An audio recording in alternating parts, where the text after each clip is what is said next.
All right, we'll go ahead and get started. Thank you all for joining.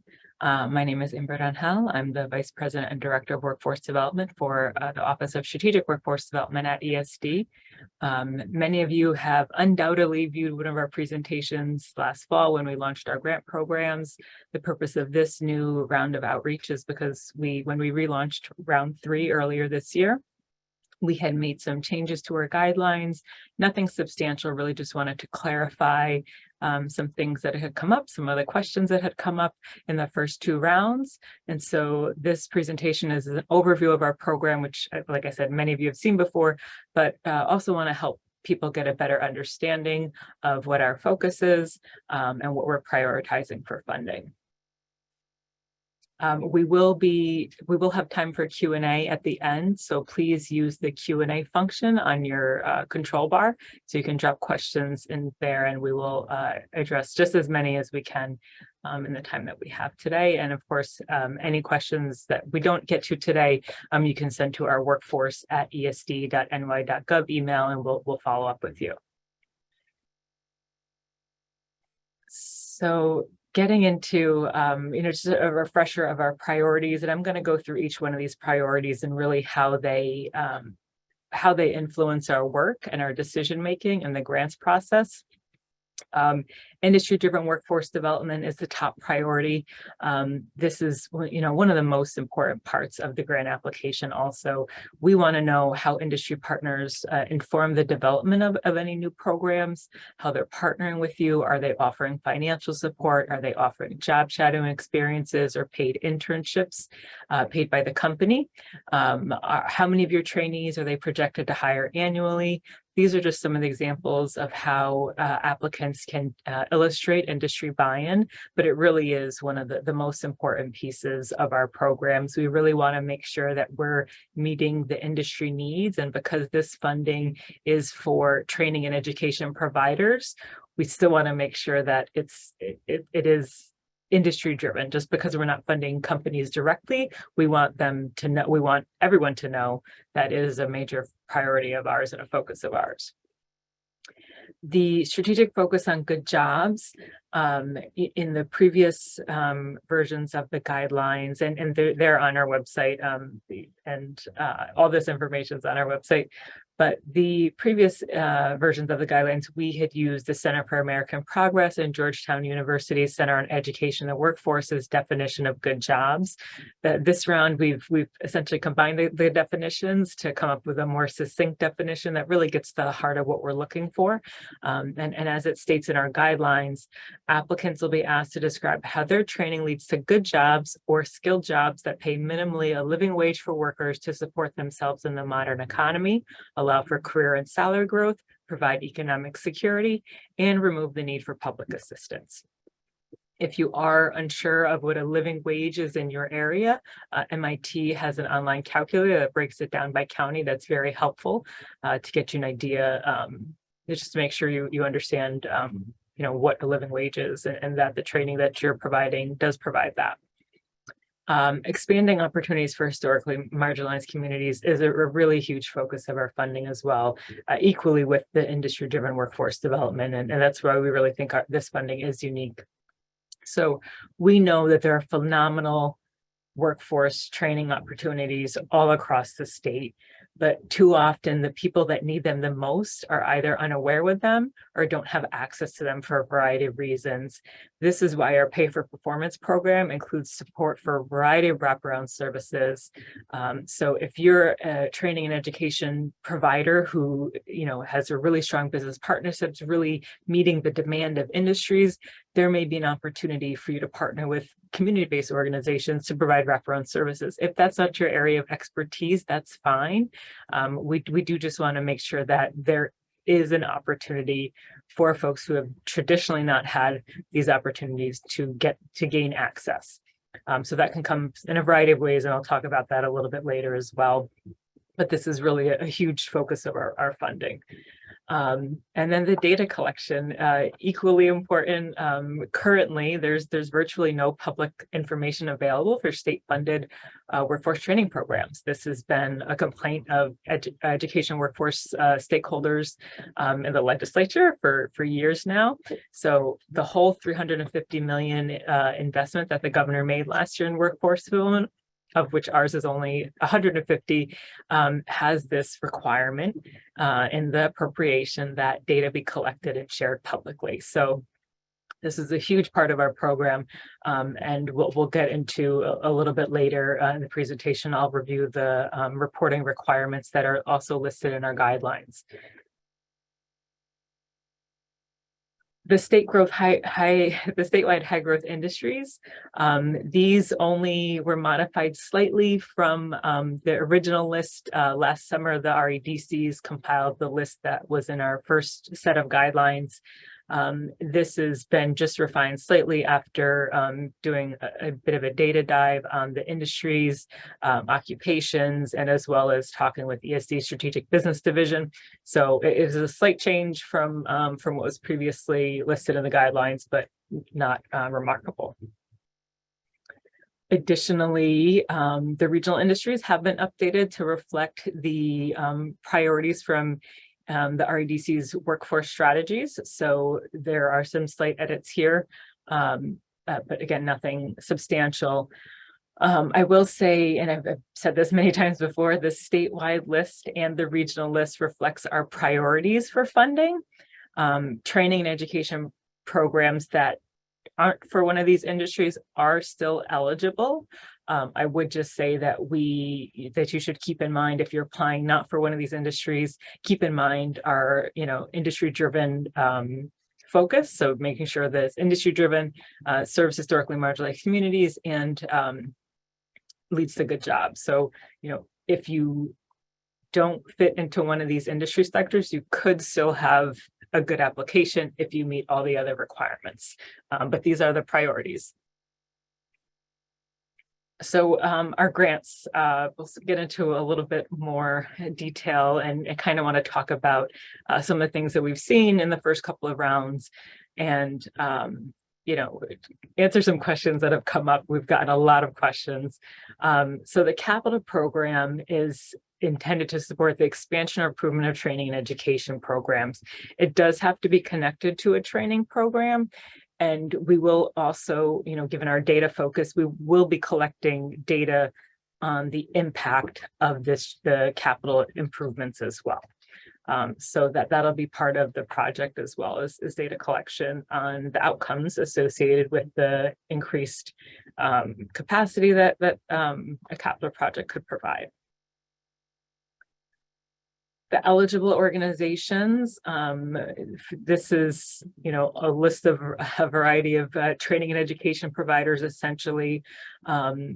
These, I'll reiterate, individual businesses are not able to apply. We really want to focus on regional and sector-based strategies. So that's the reason that individual companies aren't allowed to apply. By having a regional and sector-based strategy, we really want to focus on having a robust talent pipeline for the industries as a whole. The Pay for Performance program represents the working capital or operating tracks of our funding. And so what is eligible for funding under the operating grants is ineligible under the capital grants, and vice versa. And so if there's capital expenses on a Pay for Performance grant application, they will be ineligible. And if there are operating costs on a capital grant, they will be ineligible.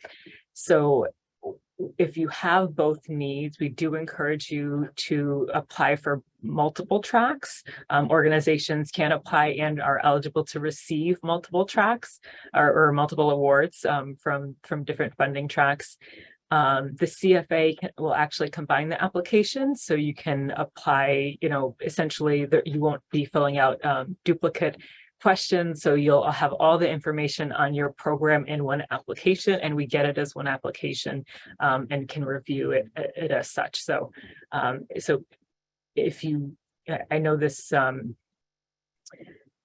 I know this may be challenging for some folks. The grant application process is, it's a grant application process. They're not always easy, but I would definitely encourage to make sure that you understand what's eligible under one program versus the other. And we'll get into a little more of that as well. What I want to reiterate here is, something that I mentioned earlier about multiple ways to serve, both the industry need and the need to serve historically marginalized communities. There are multiple iterations of how this could look. So just want to make sure the business partnerships and the community partnerships are equally prioritized. You may represent an organization that does both exceptionally well. Kudos to you. That's great. Love to see it. But if you don't, then that's fine too. And you may be building partnerships with possibly an industry group who's willing to bring industry to the table with you.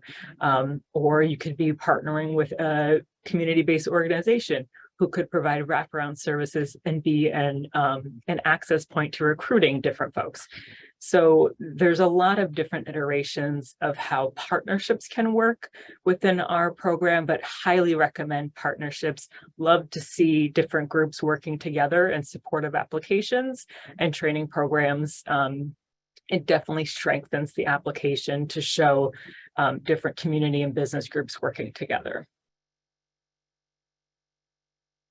The operating grants, these are definitely the most popular of our program. They are flexible and require one of the smallest matches that ESD has ever required. So we're funding up to 75% of projects and only requiring a 25% match. And the match is for eligible expenses. And this is, so the eligible expenses are included here and are on the guidelines, curriculum development, to trainee support services, the wraparound services that include childcare, transportation, participant stipends, career coaches, and job placement support as well. In the ineligible expenses have come up quite a bit as well. We get a lot of questions on these, and the biggest one that is, I'll say probably the least popular, is indirect costs. So I'm very well aware that private philanthropy and higher education grants provide very generous percentages of indirect costs, but ESD does not. So because these are ineligible project costs, they should not be on the project budget, and are also ineligible to serve as a match. I know it's not popular. Had many conversations about why this is challenging, but that's just the way that it is. So I apologize. Just operating under the the constraints of giving out public funds, and making sure that we're just really being good stewards of public funding. The Capacity Building Award, this is probably one of our most misunderstood of the three programs. So I'm going to try to do my best to explain it a little more in depth than we have in the past. And there's detailed guidelines on this as well. But this is an achievement-based award for existing successful programs with strong completion and placement rates. So this is intended to help programs expand capacity, programs that are already meeting employer needs, that are already serving, high need populations. So the awards range from $1,500 to $4,000 per trainee who's already completed.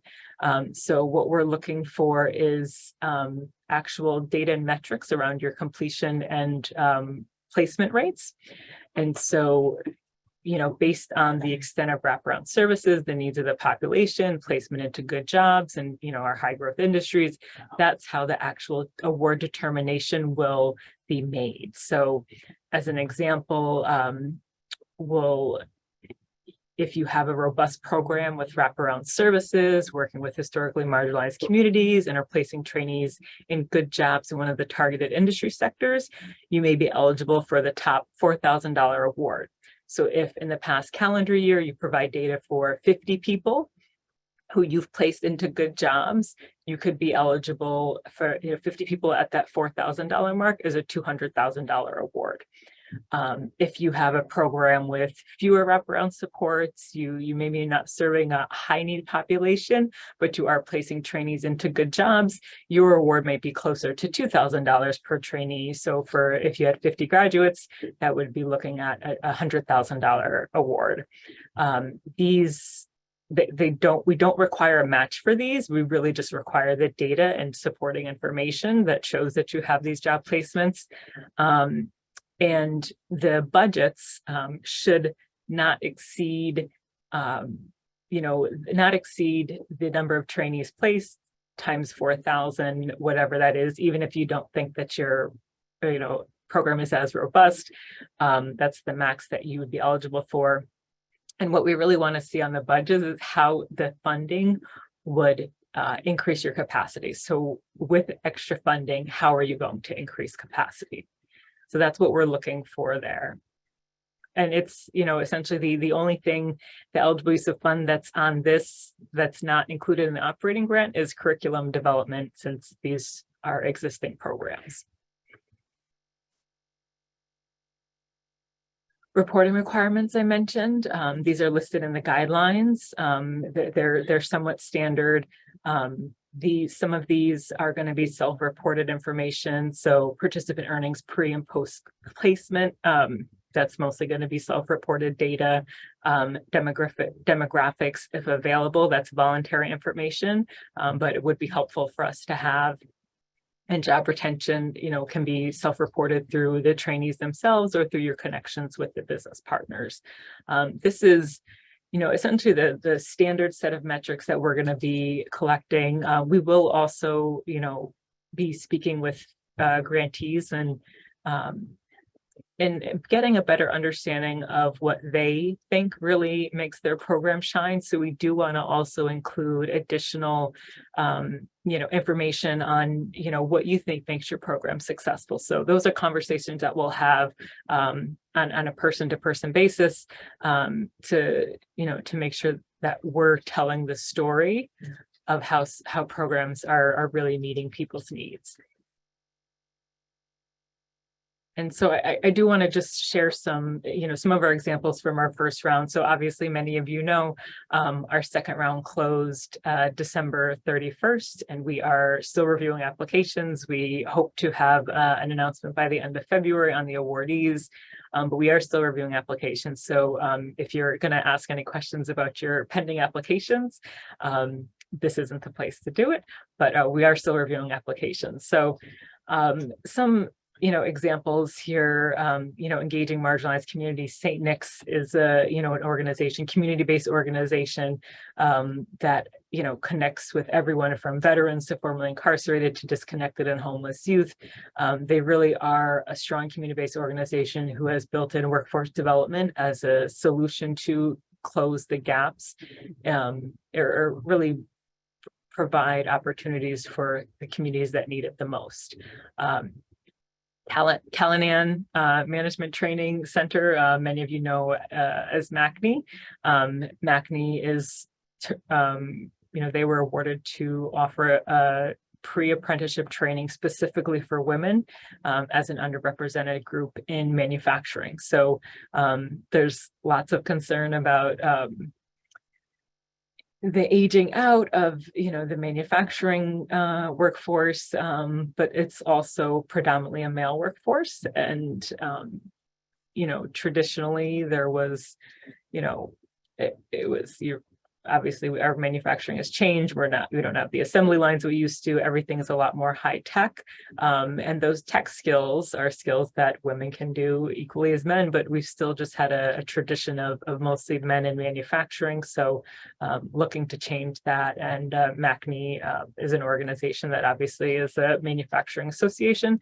So they certainly have the partnerships to be able to do that, or the population. So we're excited about both of these programs. The wraparound services, this is a really great example of Buffalo Niagara Partnership is a really great example of an organization who has a strong business ties, as they are a business association, but they partnered with the Service Collaborative of Western New York to provide the wraparound services and support, all the social services support that the target population will need. Buffalo Niagara Partnership is, it's not something they've done before, right? So the partnership to deliver these services is what made the most sense for their application, and we support that, obviously. Real Stories is another great example. They have long-term follow-up with graduates and long-term engagement to make sure that they're navigating, the film industry. So it's something that is, there's union membership associated with that. And they're, essentially going from gig to gig. So their long-term wraparound services and support for graduates is a really great bonus as well. And just two more, and then we'll have some time for questions. The industry partners with Cornell University. This is for a dairy producers program. They have, I mentioned earlier, industry partners, they really shows commitment when you're financially committing to support a program, right? Employers pay, it costs tens of thousands of dollars to recruit people.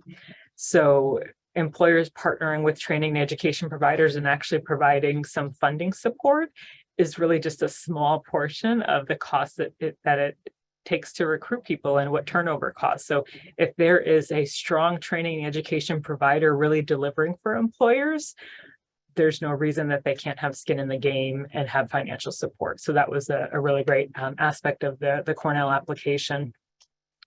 And also with Buffalo Niagara Partnerships, a part of their program model is that employees are going to commit to membership and interviewing program graduates, but also the sustainability plan includes having employers invest in the program as well. So that was, those are two great examples of industry partnerships that really have solid employer buy-in.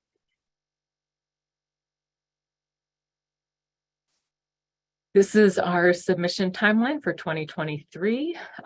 So we are, the first couple of rounds were quite tight, I'll say, on our timelines, given that we wanted to make announcements by the end of the year after we just launched our program in October. So grateful for all the folks who were able to get an application in the first month that we essentially opened up our programs.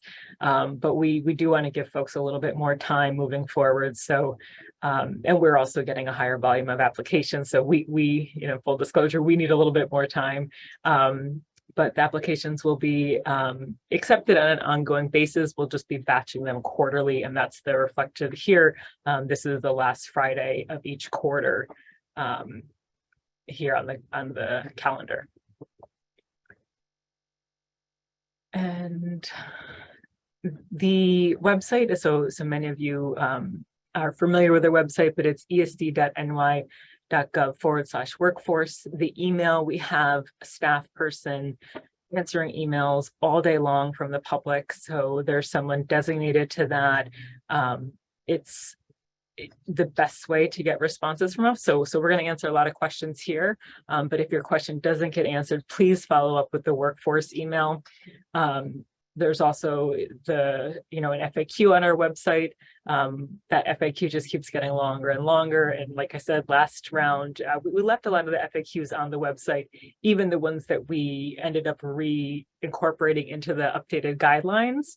But all of that is on our website. Also on our website, you can sign up for email alerts. We're not going to be sending out a lot of emails, probably just quarterly, every few months, to give updates on where our program's at, where we are with, with awards, and when deadlines are coming up, when there's, you may have gotten an email about this webinar. We're doing a series of webinars, so you can sign up on our website for that. And so I